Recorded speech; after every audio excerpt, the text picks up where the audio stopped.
Good morning dear students. आप सभी का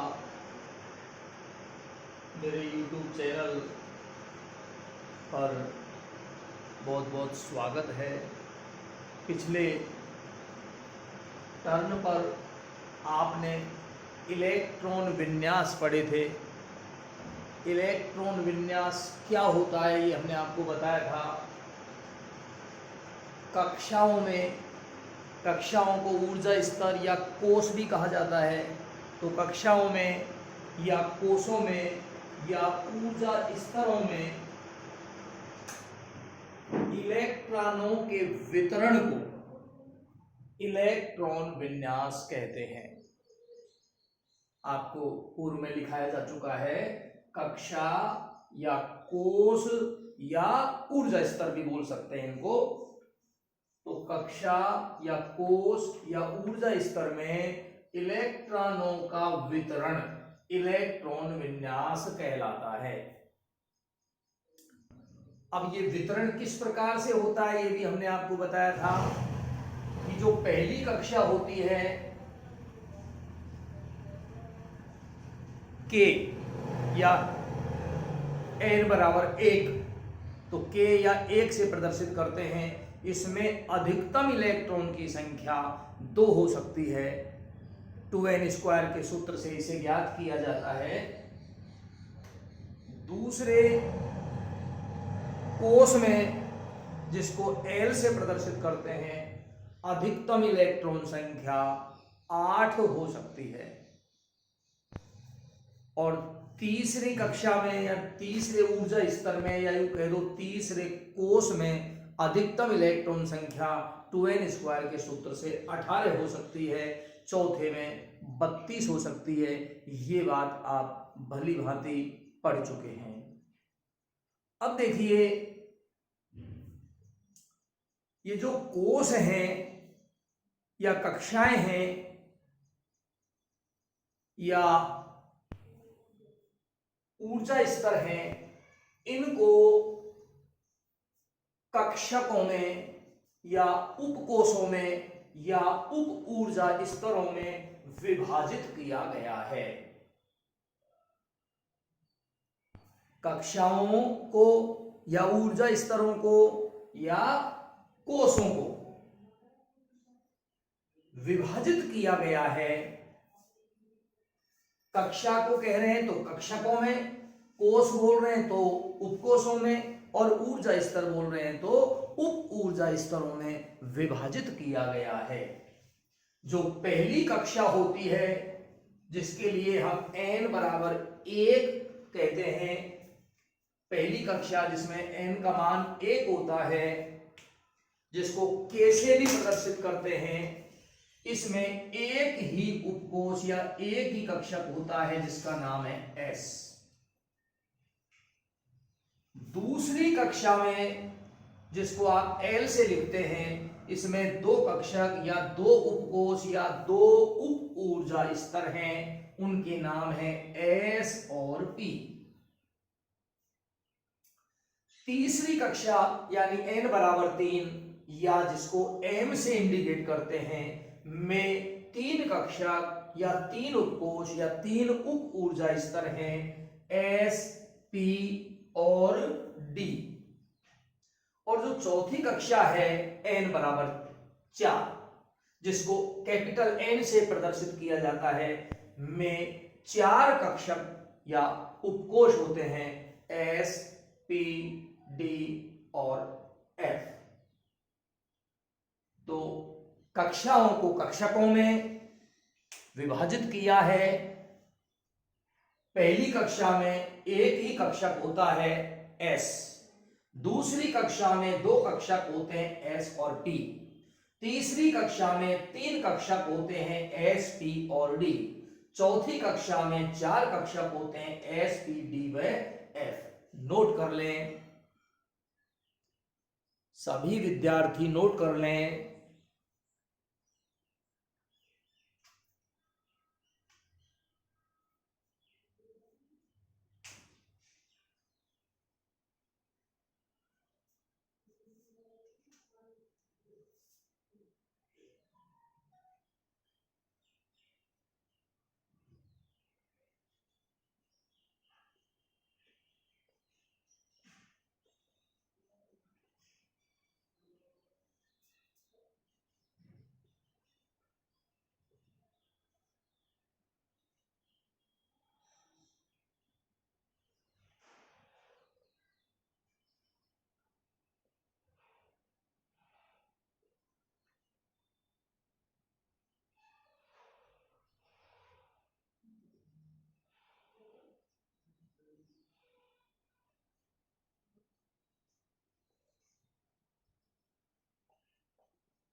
तो कोषों को उपकोषों में बांटा गया है। पहले कोष में यानी के कोष में एक उपकोष होता है एस, एल कोष में दो उपकोष होते हैं एस और टी, एम कोष में तीन उपकोष होते हैं एस, पी और डी, और चौथे कोष में चार उपकोष होते हैं एस, पी, डी व एफ। हमने आपको बताया कि किसी कोष में अधिकतम इलेक्ट्रॉन संख्या 2n² होती है, उस हिसाब से के कोष में ज्यादा से ज्यादा 2 इलेक्ट्रॉन रह सकते हैं, एल कोष में ज्यादा से ज्यादा 8 इलेक्ट्रॉन रह सकते हैं, एम कोष में ज्यादा से ज्यादा 18 इलेक्ट्रॉन रह सकते हैं, और एन कोष में ज्यादा से ज्यादा 32 इलेक्ट्रॉन रह सकते हैं।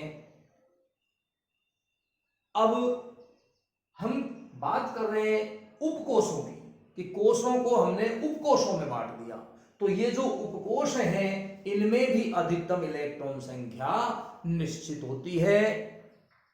जो एस उपकोष होता है उसमें मैक्सिमम इलेक्ट्रॉन संख्या 2 हो सकती है, यानी एस उपकोष में 2 से ज्यादा इलेक्ट्रॉन नहीं भर सकते, नहीं रह सकते। जो पी उपकोष होता है उसमें अधिकतम इलेक्ट्रॉन संख्या 6 हो सकती है, और तीसरा जो डी उपकोष बताया है उसमें मैक्सिमम इलेक्ट्रॉन संख्या 10 हो सकती है, यानी अधिकतम 10 इलेक्ट्रॉन रह सकते हैं, और एफ उपकोष में मैक्सिमम इलेक्ट्रॉन संख्या 14 हो सकती है, 14 से ज्यादा इलेक्ट्रॉन नहीं हो सकते। नोट कर लें।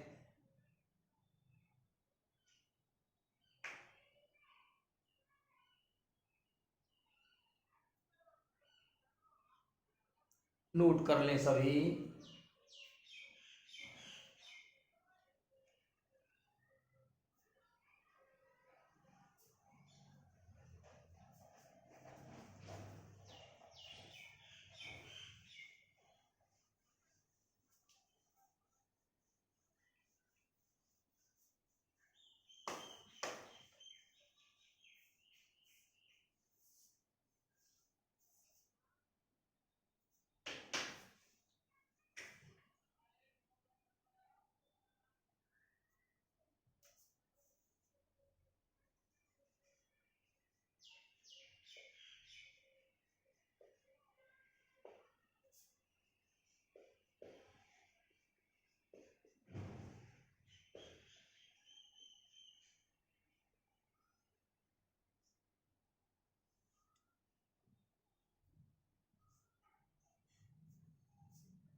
तो एस उपकोष में 2 इलेक्ट्रॉन भर सकते हैं मैक्सिमम, पी में 6, डी में 10 और एफ में अधिकतम इलेक्ट्रॉन संख्या 14 हो सकती है। ये आपको ध्यान रखना है। और फिर पैराग्राफ चेंज करके आप इसको नोट करें। देखिए ध्यान से समझ लें, उपकोशों में ये जो उपकोश होते हैं SPDF, इन उपकोशों में इलेक्ट्रॉन एक निश्चित यानी डेफिनेट ऑर्डर में भरते हैं, एक निश्चित क्रम में भरते हैं। पहले निम्न ऊर्जा वाला उपकोश भरेगा, फिर उच्च ऊर्जा वाला उपकोश भरेगा। ये निश्चित क्रम में इलेक्ट्रॉन उपकोशों में भरते हैं। अब ऊर्जा के हिसाब से हम उपकोशों को आपको बता रहे हैं, यानी पहले कौन सा उपकोश भरेगा ये आप एक डायग्राम से सीख सकते हैं। इसको नोट कर लें।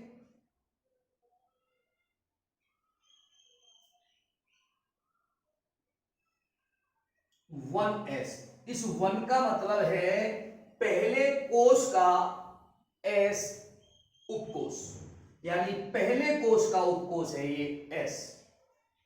इसके नीचे 2s 2p, ये S और P के आगे हमने ये जो 2 लगाए हैं, इसका मतलब है कि ये जो उपकोष है S और P, ये दूसरे कोष के हैं। ये पहले कोष के हैं जिनके आगे पहला लगा दिया, ये दूसरे कोष के हैं इनके आगे दूसरा लगा दिया। अब तीसरे कोष के जो हैं उनके आगे हम 3 लगाएंगे, 3s 3p 3d। अब चौथे कोष के आगे 4 लगाएंगे, 4s 4p 4d 4f। 4 ही उपकोष होते हैं। तो अब इन्हीं उपकोषों को आप नीचे लिखते जाएंगे, 5s 5p 5d 5f, 6s 6p 6d 6f, 7s 7p 7d 7f। इस तरीके से ये हम एक डायग्राम बना रहे हैं। इस डायग्राम के द्वारा आपको ये पता चलेगा कि इलेक्ट्रॉन किस तरीके से भरते हैं, पहले कौन सा उपकोष भरेगा, उसके बाद इलेक्ट्रॉन किस उपकोष में जाएगा। बिल्कुल सीधी लाइन में आप इनको उतारें, 1s के जस्ट नीचे 2s, उसके जस्ट नीचे 3s, फिर 4s, फिर 5s, फिर 6s, फिर 7s, स्ट्रेट लाइन में। इसी तरीके से स्ट्रेट लाइन में ये लिखे हैं हमने 2s 2p 3s 3p 3d 4s 4p 4d 4f 5s 5p 5d 5f 6s 6p 6d 6f 7s 7p 7d 7f। अब हम इनको एक तिरछी लाइन से काटेंगे। ध्यान दें, पेयर के रूप में काटेंगे, एक कटा। अब दूसरी बार भी एक ही काटना है, इस तरीके से। अब वही पेयर के रूप में 2-2 काटेंगे। ये सीधी लाइन होनी चाहिए।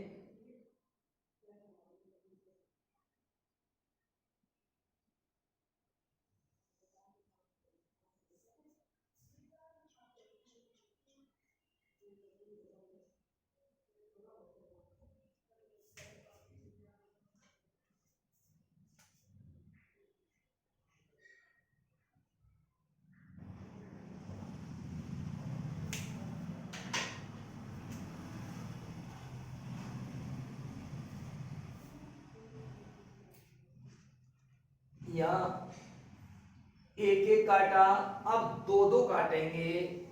ये 2-2 काट दिए 2 बार, फिर 3-3 काटेंगे 2 बार, हर बार 2 बार काट रहे हैं।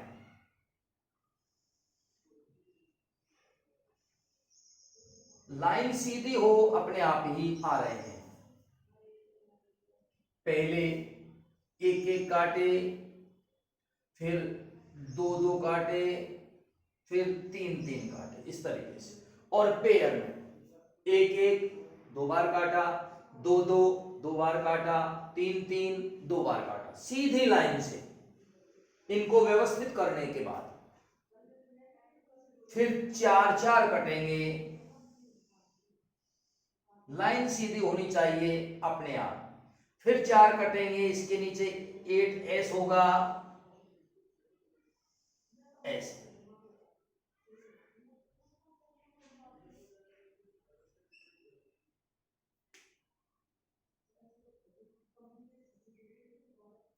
ये जो एरो का निशान लगाया है, ये इलेक्ट्रॉन भरने का लगाया है। इसका मतलब सबसे पहले इलेक्ट्रॉन 1s में भरेगा। जब 1s भर जाएगा तो फिर देखिए एरो इधर से आ गया, ये इलेक्ट्रॉन 2s में जाएगा। अब 2s भरने के बाद फिर ये एरो देखिए 2p में जाएगा इलेक्ट्रॉन, और फिर 2p से 3s में जाएगा। फिर 3s के बाद ये आ गया 3p, फिर 4s, और फिर ये 3d, फिर ये 4p और 5s। इस तरीके से इलेक्ट्रॉन भरते हैं। आप आगे लिखते चले जा सकते हैं, इसको आराम से इस डायग्राम से लिख सकते हैं। ये है इलेक्ट्रॉनों के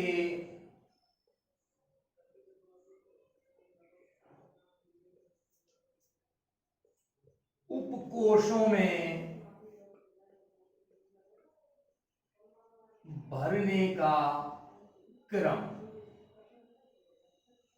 इस डायग्राम से हमने ये क्रम ज्ञात किया है। हमको रटना नहीं पड़े इसलिए ये डायग्राम बनाया है। पहले इलेक्ट्रॉन 1s कक्षक में जाएगा। जब 1s कक्षक पूरा भर जाएगा तो इलेक्ट्रॉन 2s कक्षक में जाएगा। 2s कक्षक जब पूरा भर जाएगा तो इलेक्ट्रॉन 2p में जाएगा। 2p में जब इलेक्ट्रॉन्स पूरे भर जाएंगे तो इलेक्ट्रॉन 3s में, 3s पूरा भरने पर 3p में, 3p पूरा भरने पर 4s में, 4s पूरा भरने पर 3d में, 3d पूरा भरने पर 4p में, 4p पूरा भरने पर 5s में, डॉट डॉट डॉट, इस तरीके से इलेक्ट्रॉन बढ़ते हैं। हमने आपको पहले ही बता रखा है ये इलेक्ट्रॉन जो भरते हैं ये ऊर्जा के स्तर के हिसाब से भरते हैं। तो सबसे पहले इलेक्ट्रॉन 1s में भर रहा है क्योंकि इसकी ऊर्जा सबसे कम है। जब 1s भर जाता है तो इलेक्ट्रॉन दूसरे उपकोष में जाके भरेगा 2s में, तो इसकी ऊर्जा 1s से ज्यादा है। 2p की ऊर्जा 2s से ज्यादा है, और 2p से ज्यादा है 3s की ऊर्जा, 3s से ज्यादा है 3p की ऊर्जा, 3p से ज्यादा है 4s की ऊर्जा। देखिए 3p के बाद 3d आना चाहिए था, लेकिन 4s हमने पहले लिखा है क्योंकि 3p के बाद 4s में ही जाता है इलेक्ट्रॉन, क्योंकि 4s का ऊर्जा का जो मान है वो कम है। तो पहले 4s में भरेगा, फिर 3d में भरेगा, फिर 4p में भरेगा, फिर 5s में भरेगा। नोट कर लें इसको और ध्यान रखें। और इनमें मैक्सिमम इलेक्ट्रॉन कितने भर सकते हैं वो भी हमने आपको बताया, उसको भी ध्यान रखें। s में अधिकतम 2, p में अधिकतम 6, d में अधिकतम 10 और f में अधिकतम 14 इलेक्ट्रॉन भर सकते हैं।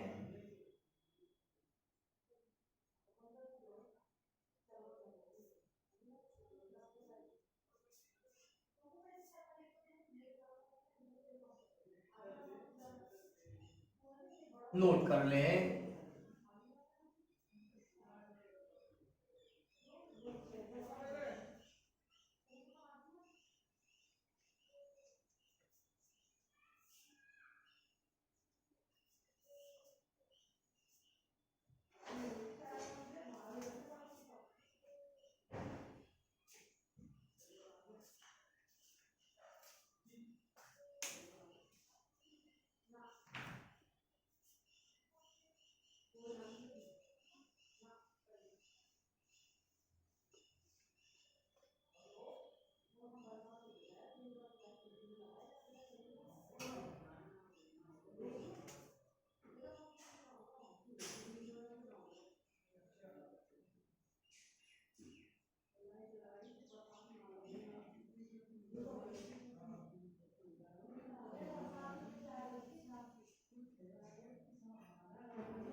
अब हम आपको उपकोषों में यानी कक्षकों में इलेक्ट्रॉनों को भरना बता रहे हैं, यानी कक्षकों में इलेक्ट्रॉन विन्यास बता रहे हैं। हेडिंग लगा दें कक्षकों में।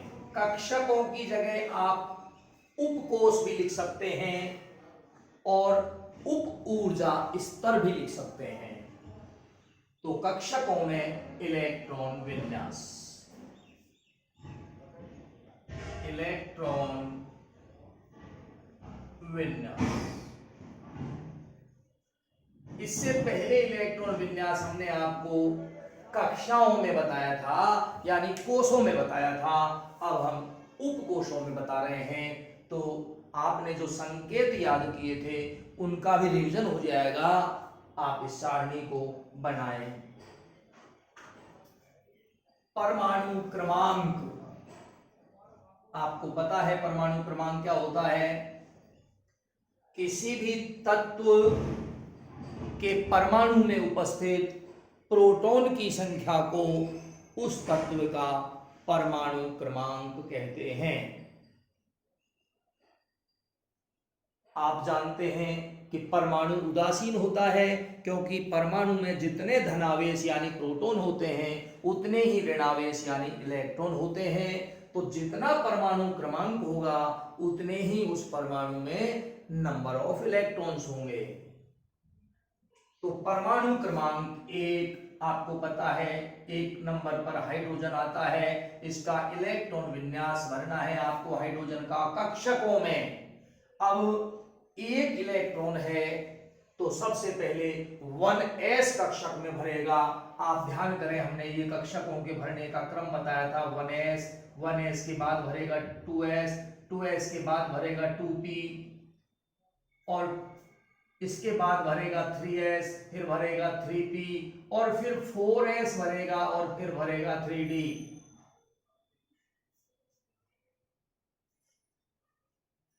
तो इसमें तो एक ही इलेक्ट्रॉन है, पहले ये 1s कक्षक में आ जाएगा 1 इलेक्ट्रॉन। ये नंबर ऑफ इलेक्ट्रॉन्स जो है, इलेक्ट्रॉन की संख्या, इसको दाईं तरफ ऊपर लिखा है। s का मतलब पहला उपकोष है, ये पहले कोष का उपकोष है जिसमें 1 इलेक्ट्रॉन भरा है। यही इसका इलेक्ट्रॉन विन्यास है हाइड्रोजन का 1s1। अब दूसरे नंबर का जो तत्व है वो है, आपको पता है, हीलियम। इसमें 2 इलेक्ट्रॉन होते हैं। परमाणु क्रमांक 2 है यानी प्रोटॉन 2 है तो इलेक्ट्रॉन भी 2 होंगे। अब ये 2 इलेक्ट्रॉन दोनों के दोनों 1s कक्षक में भर जाएंगे, क्योंकि आपको पता है s कक्षक में मैक्सिमम इलेक्ट्रॉन 2 भर सकते हैं। तो ये फुल भर गया, पूरा भर गया। अब परमाणु क्रमांक नंबर 3 और 3 नंबर पर है लिथियम Li।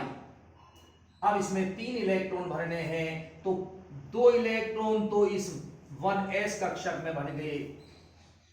अब बचा 1 इलेक्ट्रॉन, तो 1s भरने के बाद जो इलेक्ट्रॉन जाएगा वो 2s कक्षक में जाएगा। तो अब जो 1 इलेक्ट्रॉन बचा है वो 2s में चला गया। ये दाईं तरफ ऊपर जो लिखा हुआ है, ये इलेक्ट्रॉन की संख्या है 1 और 2 3। तो लिथियम में 3 ही इलेक्ट्रॉन है। अब नंबर 4, चौथे नंबर पर है बेरिलियम, Be, जिसका प्रतीक आपको बताया था कल ही। तो 4 इलेक्ट्रॉन भरने हैं।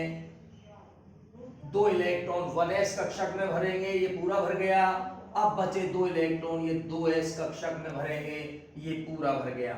1s2 2s2।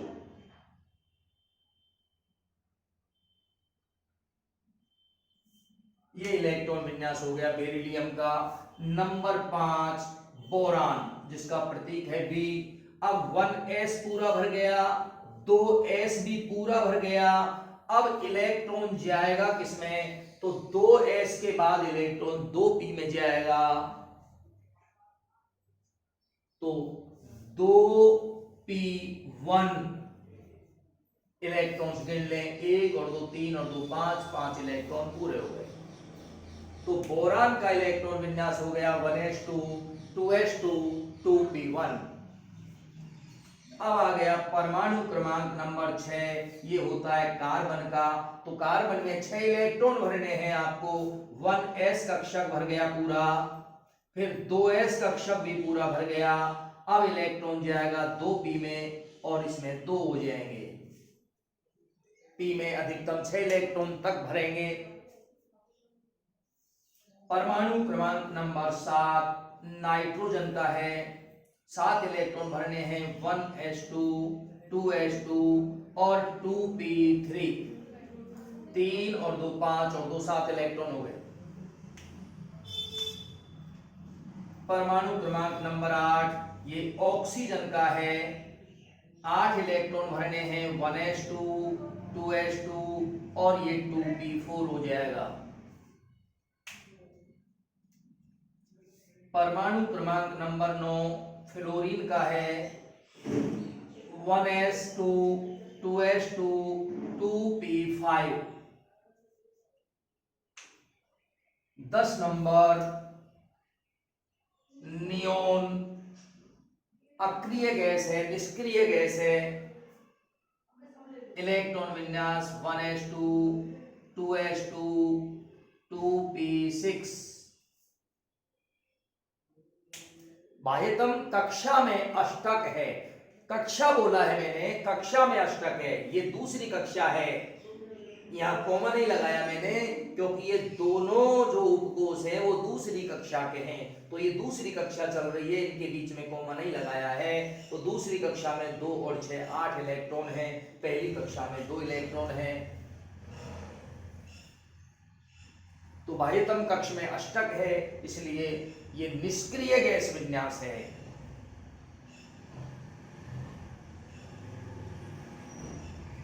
परमाणु क्रमांक नंबर 11, ये 11 नंबर पर आपको पता है सोडियम आता है, जिसका प्रतीक है N बड़ा और A छोटा। 11 इलेक्ट्रॉन भरने हैं। 1s पूरा भर दो, फिर 2s को भी पूरा भर दें और 2p भी पूरा भर गया। अब इलेक्ट्रॉन जाएगा तीसरे कक्षा में, तो ये यहां पर कॉमा लगा दिया। और तीसरी कक्षा का कक्षक लिखना है, इसलिए पहले 3 लगेगा आगे। और ये देखिए 2p के बाद 3s में जाएगा इलेक्ट्रॉन। यहां से देखेंगे आप 3s में जाएगा, तो ये 3s1। इलेक्ट्रॉन जरूर गिन लें, 11 हो गए कि नहीं। 1 और 6 7 और 2 9 और 2 11। अब 12 नंबर पर है मैग्नीशियम, Mg। 12 इलेक्ट्रॉन भरने हैं। 1s में 2 इलेक्ट्रॉन। अब 2s पूरा भर जाएगा, 2p पूरा भर जाएगा, 3s में जाएगा इलेक्ट्रॉन, ये 2 हो जाएगा। s1 था पहले, अब s2 हो गया।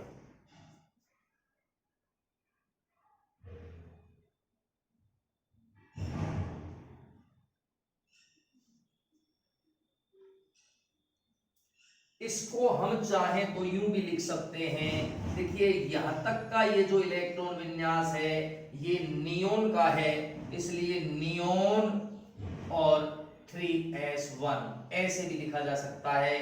ये इसमें यहां तक का नियोन का है, तो इसको भी ऐसे लिखा जा सकता है Ne और 3s2 ऐसे भी लिख सकते हैं। नोट कर लें।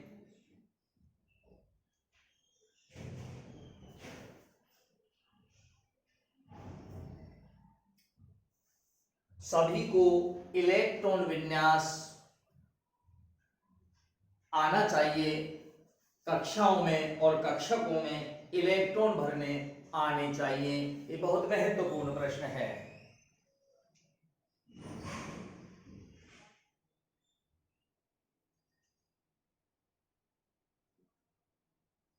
सभी नोट कर लें और चैनल पर सभी विद्यार्थी अपनी प्रतिक्रिया जरूर देते रहें, क्योंकि यदि आपकी प्रतिक्रिया नहीं मिलती तो नीरसता आती है। हमें भी ऐसा लगता है कि कोई पढ़ रहा है या नहीं पढ़ रहा। यदि आप और अधिक प्रभावी ढंग से हमारा शिक्षण हो ऐसा चाहते हैं तो आपको कमेंट्स करके बताना पड़ेगा। जो कमियां हैं वो भी आप बता सकते हैं, और जो अच्छाइयां हैं तो आप लाइक करें। चैनल को सभी स्टूडेंट्स सब्सक्राइब करें।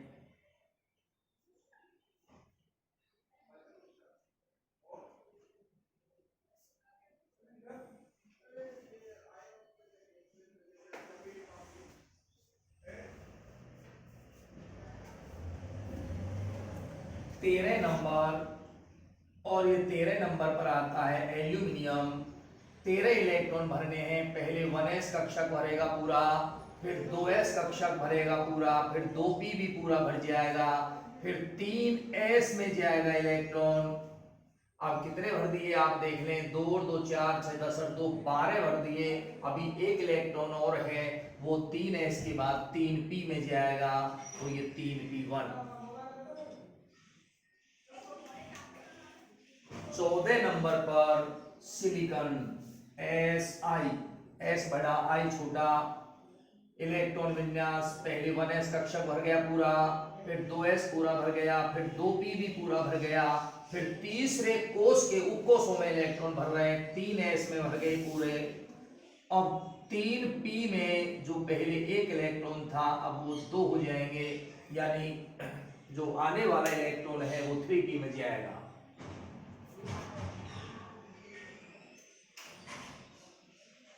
15 नंबर पर फास्फोरस। अब ये इलेक्ट्रॉन ये पी में भरते चले जाएंगे जब तक कि ये पूरा नहीं भर जाएगा। आपको पता है पी में 6 इलेक्ट्रॉन रह सकते हैं, 6 इलेक्ट्रॉन भर सकते हैं, तो 6 तक आप इनको भरते चले। 1s2, 2s2, 2p6, 3s2, 3p3। ये 3p1 था, ये 3p2 हो गया, ये 3p3 हो गया। बाकी सब ये सेम है, आप ध्यान से देख लें, समझ लें। 16 नंबर पर सल्फर है। 1s2, 2s2, 2p6, 3s2, 3p4 हो जाएगा। ये 3 था, 4 हो गया। 17 नंबर पर क्लोरीन है। 1s2, 2s2, 2p6, 3s2, 3p5 हो गया। 18 नंबर पर आर्गन है, निष्क्रिय गैस है। इसके बाह्यतम कक्ष में अष्टक होता है इलेक्ट्रॉनों का, आर्गन। तो 1s2 ये पहली कक्षा भर गई। अब दूसरी कक्षा भरेगी 2s2 और 2p6, ये दूसरी कक्षा पूरी भर गई। अब तीसरी कक्षा के कक्षक भरेंगे, तो ये 3s2 और ये 3p6। तो लास्ट में 8 इलेक्ट्रॉन हो गए तीसरी कक्षा में, 2 और 6 8। तो बाह्यतम कक्ष में अष्टक है,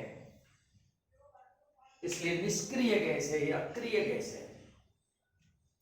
19 नंबर पर potassium. 1s2, 2s2, 2p6, 3s2, 3p6 पूरा भर गया। अब 3p के बाद इलेक्ट्रॉन जाएगा 4s में। ये ध्यान रखने की बात है, आप यहाँ 3d को पहले मत भर देना। हाँ, आप चाहे तो 3d 0 लिख सकते हैं, 3d 0 4s1 ऐसे लिख सकते हैं। चूंकि डी में इलेक्ट्रॉन नहीं है इसलिए इसको नहीं भी लिखें तो भी कोई बात नहीं है, यानी इसको आप ऐसे भी लिख सकते हैं।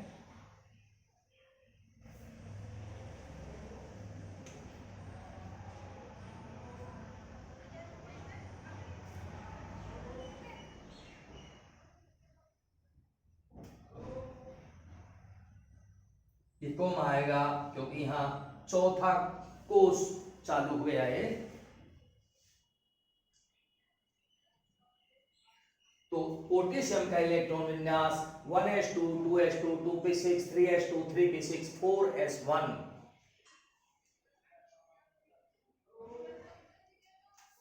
20 नंबर पर कैल्शियम, C बड़ा A छोटा प्रतीक है। इलेक्ट्रॉन विन्यास 1s2, 2s2, 2p6, 3s2, 3p6, और 4s2। अब s पूरा भर गया, अब जाएगा इलेक्ट्रॉन 3d में।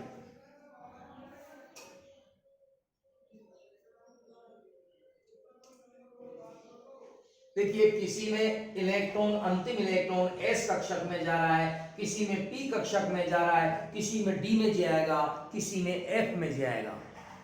तो अंतिम इलेक्ट्रॉन जिस कक्षक में जाता है वह तत्व उस ब्लॉक का तत्व कहलाता है। कहने का मतलब जो 119 के लगभग तत्व ज्ञात हैं, देखिए ये संख्या लगभग हम इसमें लगा देते हैं, 109 बोल दो, 114 बोल दो, बाकी वर्तमान में लगभग 119 तत्व हमारी जानकारी में है। 119वां तत्व जो हमारी जानकारी में आया है वो अनियम है UUA।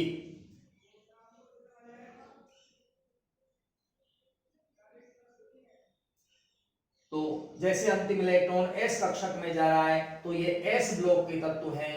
अंतिम इलेक्ट्रॉन इनमें ये p कक्षकों में जा रहे हैं तो ये p ब्लॉक के तत्व हैं। अगर d में जाएगा तो d ब्लॉक का तत्व माना जाएगा, और f में जाएंगे इलेक्ट्रॉन तो वो f ब्लॉक के तत्व माने जाएंगे।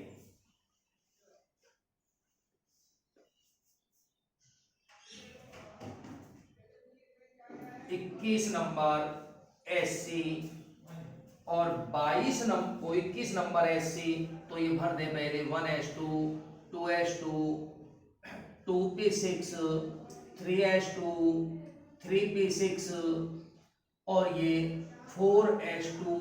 अब ये इलेक्ट्रॉन जो है यहां तक तो पूरे सेव हो गया है।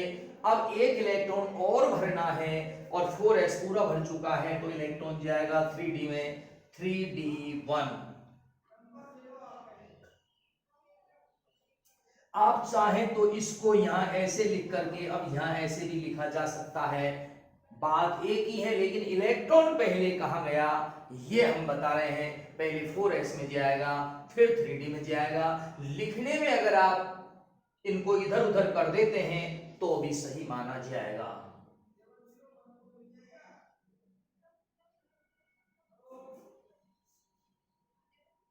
बाईस नंबर है आपका टाइटेनियम,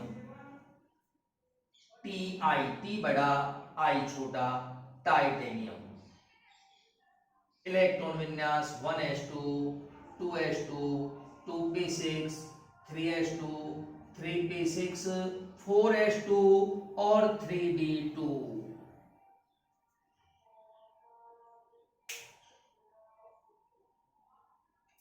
और अब 23 नंबर पर SCPI वेनेडियम है। Vanadium 1s2 2s2 2p6 3s2 3p6 4s2 3d3।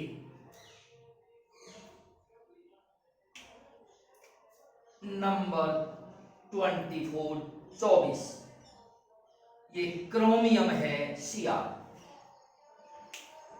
Electron विन्यास 1s2 2s2 2p6 3s2 3p6 4s2 और 3d4 होना चाहिए। 3d4 होना चाहिए परंतु होगा नहीं, आपको ध्यान रखना है। जिस हिसाब से अपन इलेक्ट्रॉन्स भरते आ रहे हैं उस हिसाब से ये इलेक्ट्रॉन जो आ रहा है ये 3d में आना चाहिए और ये हो जाना चाहिए 3d4। लेकिन आपको यहां पर एक बात ध्यान रखनी है। देखिए ये 4s और 3d में जो ऊर्जा का फर्क है ये बहुत कम है। 4s और 3d में जो ऊर्जा का फर्क है वो बहुत कम है, यानी ऊर्जा का अंतर बहुत कम है।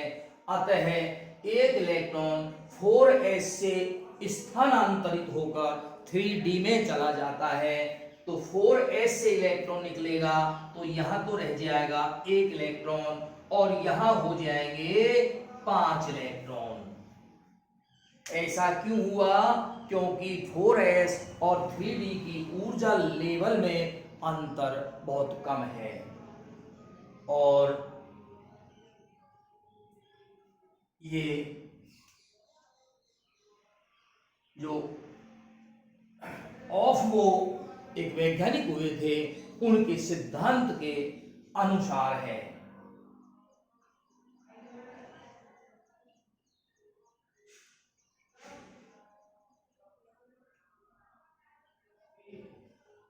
नोट कर ले सभी।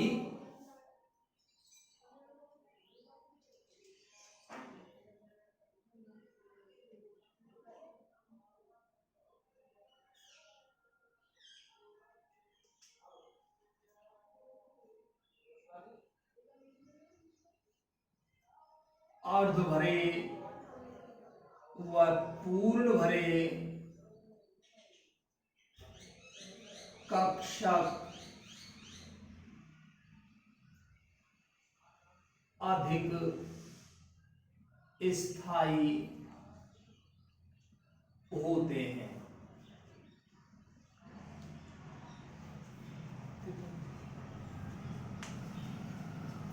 अर्ध भरे व पूर्ण भरे कक्षक अधिक स्थायी होते हैं। देखिए डी में आपको पता है इलेक्ट्रॉन भर सकते हैं 10, और 10 का आधा हो गया ये 5। इसका मतलब ये आधा भर गया।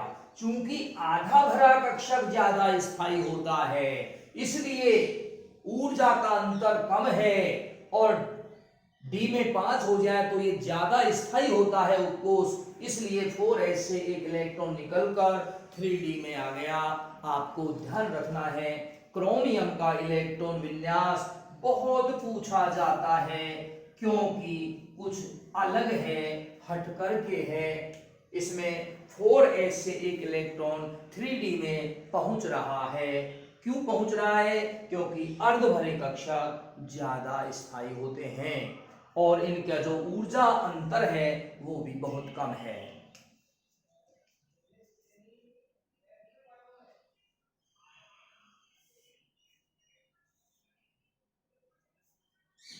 पच्चीस नंबर पर AcTIVCr मैंगनीज है। मैंगनीज इलेक्ट्रॉन विन्यास पहले 1s कक्षक भरेगा, फिर 2s भरेगा, 2p भरेगा, फिर 3s भरेगा, 3p भरेगा, फिर 4s भरेगा और फिर 3d भरेगा। अब आप देख लें कितने इलेक्ट्रॉन भरने, कितने भर दिए। 2 2 4 6 10 और 2 12 6 18 तो 20 भर दिए। आपको 5 और भरने हैं, तो ये 3d5, यानी ये जो एक इलेक्ट्रॉन इसमें से गया था तो इसमें एक इलेक्ट्रॉन कम हो गया, अब वो इलेक्ट्रॉन इसमें आके भरा है, तो 4s2 3d5 हो गया। अंतिम इलेक्ट्रॉन डी कक्षक में जा रहा है, इसलिए ये डी ब्लॉक का तत्व है। 26 नंबर पर AcTIVCrMnFe यानी आयरन है, लोहा है। इलेक्ट्रॉन विन्यास 1s2 2s2 2p6 3s2 3p6 4s2 और 3d6। अब ये डी पूरा भरेगा। 27 नंबर पर CO कोबाल्ट है, C बड़ा O छोटा, तो 1s2 2s2 2p6 3s2 3p6 4s2 और 3d7।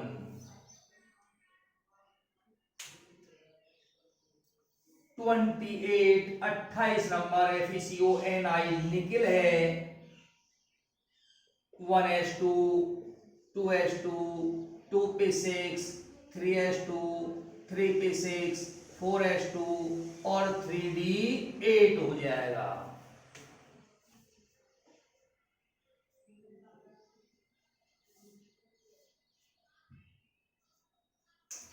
29 नंबर कॉपर, ये भी बहुत इंपॉर्टेंट है।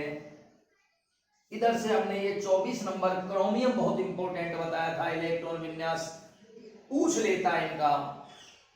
तो कॉपर 29 इलेक्ट्रॉन भरने हैं आपको।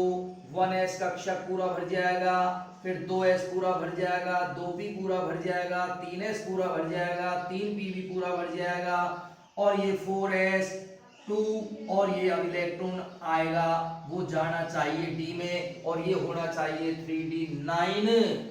4s2 3d9 होना चाहिए, परंतु ध्यान रहे होगा नहीं।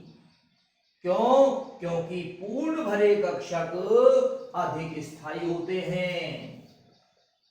पूर्ण भरे कक्षक अधिक स्थायी हैं।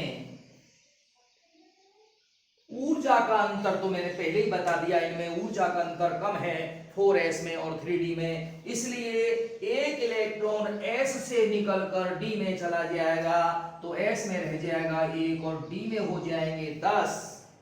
d में 10 होते ये पूरा भर जाएगा, ज्यादा स्थायी हो जाएगा, इसलिए इसका एक्यूरेट इलेक्ट्रॉन विन्यास, एकदम सही इलेक्ट्रॉन विन्यास ये होगा 1s2 2s2 2p6 3s2 3p6 4s1 3d10। और परमाणु क्रमांक नंबर 30 और ये है जिंक जस्ता।